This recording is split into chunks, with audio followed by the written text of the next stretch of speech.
Our guest doesn't need much of an introduction. You know him as a Calgary native that first won over our hearts back in 1996 when he was still working as a registered nurse when his song My Heart Has a History reached #1. That song made him the first male Canadian country singer to reach the top 10 of the Billboard Hot Country Songs in the U.S. since Hank Snow in 1974. That's right, y'all. I have Paul Brandt on the line. Hey, Paul, how are you? I'm doing great. How are you doing? Awesome. Paul's going to chat with us about his new single and album. Hopefully you've been enjoying his new single lately, titled All About Her. That's off of his new album, The Journey YYC, which was released on Friday. I'm so stoked about this, to have a chance to come out with some new music and share it with everybody. It's a bit of a weird title, though, and I have to explain it. I was trying to figure out what I was going to do for this new project a couple years ago, and I took a long road trip. I love road trips and getting out in nature, and I find that it really helps me to get inspired, and a lot of song ideas will start to flow during that time. So I took a drive from Calgary all the way down to Phoenix, Arizona, and then I went up the Pacific Coast Highway, and we went through the desert and Joshua Tree, overlooking the coast. It was just gorgeous, and into the redwoods. I tell you, if anything will make you feel small, standing next to those trees, it was just amazing. And I was thinking about all the ups and downs in this journey for me over this last 21 years.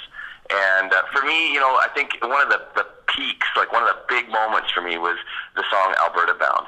It really took me by surprise. I think as a lot of great adventures will do, things will take a left turn and take you by surprise.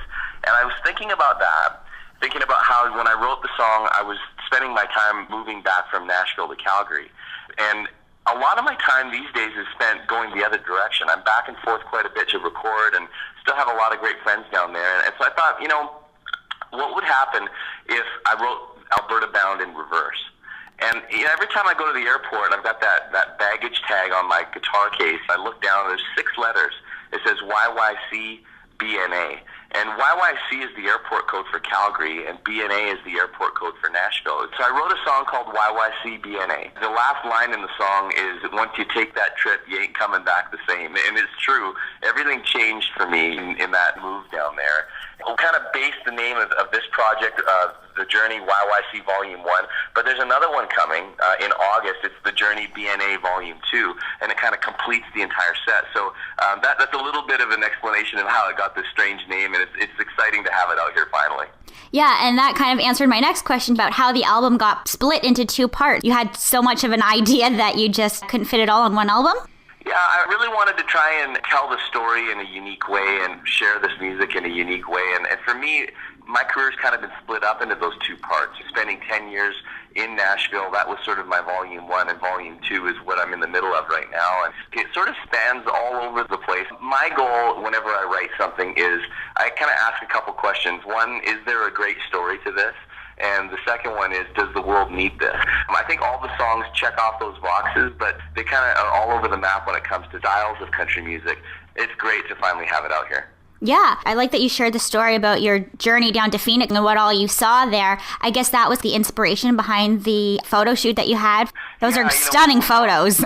Yeah, a great photographer, Tanner Wendell Stewart. You can check him out on Instagram. I became a friend of his a few years back and asked if he would take this trip with me. And so he followed behind, and we would stop off in different locations and snap shots and in these cool places. He was following behind in a truck because I was doing this whole trip riding my motorcycle. Oh. And so it was kind of funny. I'd be like on the side of the highway, getting out of my bike gear and into my cowboy duds, and then run out and get a great shot and then back on it again. So if you ever saw, a guy on the West Coast, pulling his pant legs up on the side of the road, that was me. And it was a really cool trip. We had a great time. So it's really authentic, those photos. Good to know.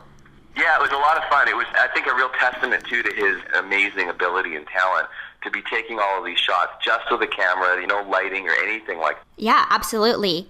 Your lead single, All About Her, had its music video that was released last month.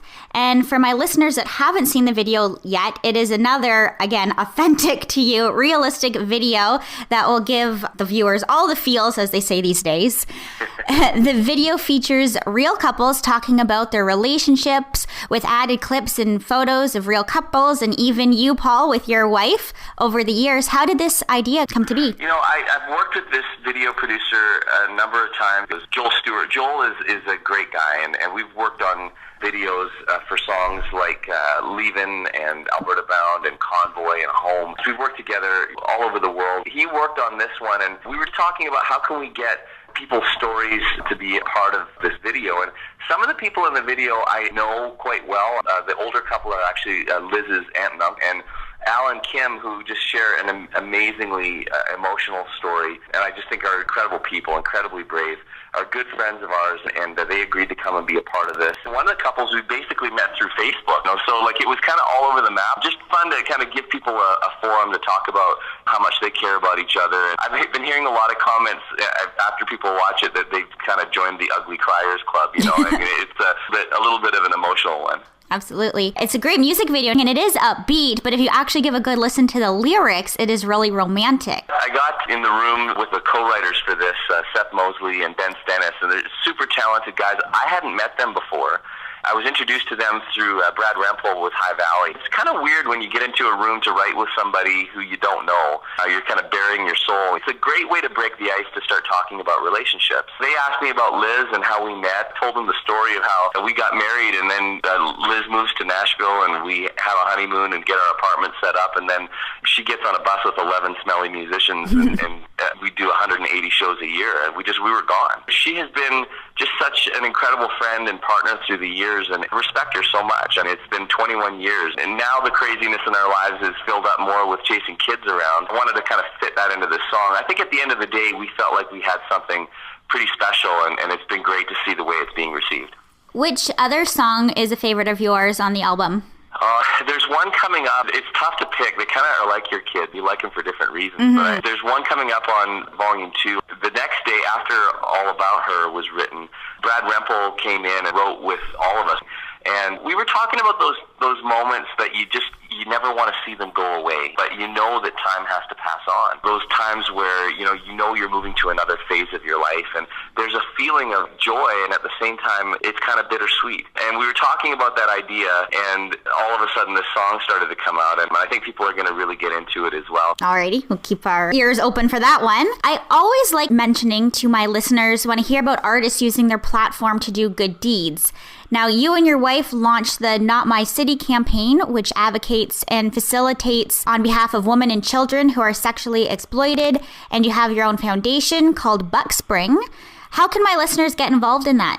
If you check out our buckspringfoundation.org website, you can learn more about that. But the Not in My City campaign, I've been working when I'm not on the road and I'm not songwriting and focused on my music. I've been working over at Mount Royal University and work with the branding and marketing students in the business program there. And we've been just looking for projects that we can do that are really going to make a difference in people's lives. Human trafficking, sex trafficking in Canada has increased. It's on the rise. It's one of the fastest growing crimes in the entire world right now.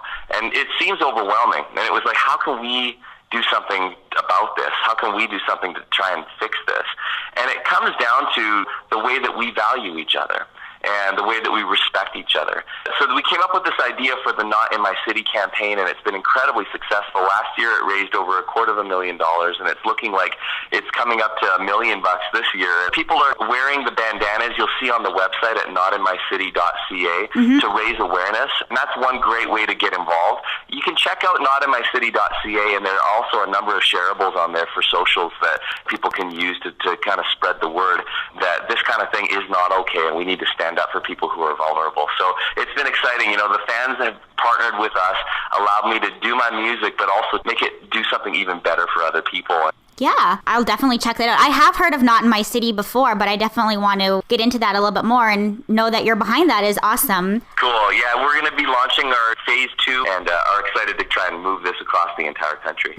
It's great. I also want to say congratulations on being inducted into the Canadian Country Music Hall of Fame and the Western Canadian Country Music Hall of Fame. Where were you when you found out? I was driving, which, forced me to kind of pull over to the side of the road because it's pretty crazy news to receive, and I don't think it's ever really going to sink in. It's incredibly exciting to get a pat on the back like this, and at the same time, you realize pretty quickly in this business that it's not a one-man show. It takes a lot of people to make something like this happen and to support a career for this long. So being there in both of those ceremonies and looking out into the audience, and seeing the incredible response and support and just all the people, those faces of people who encouraged and supported me right from the beginning. It was wonderful. I mean, it was a great celebration, and you hear about these kinds of Hall of Fame announcements. Sometimes you think someone's going to hang their hat up and they're done, and I've got a lot of music left in me, so it really gave me the encouragement just to kind of keep on going, and I'll tell you, it's great to be back with this new music. I'm very excited. Unfortunately, that's all the time we have with Paul for today. His new album, The Journey YYC Volume 1, is now available. Thanks so much for joining me on Country Party. I wish you all the best with the new album. Oh, thanks, Alexa. It's great to chat with you, and thanks so much for having me on. I really appreciate you helping me to spread the word.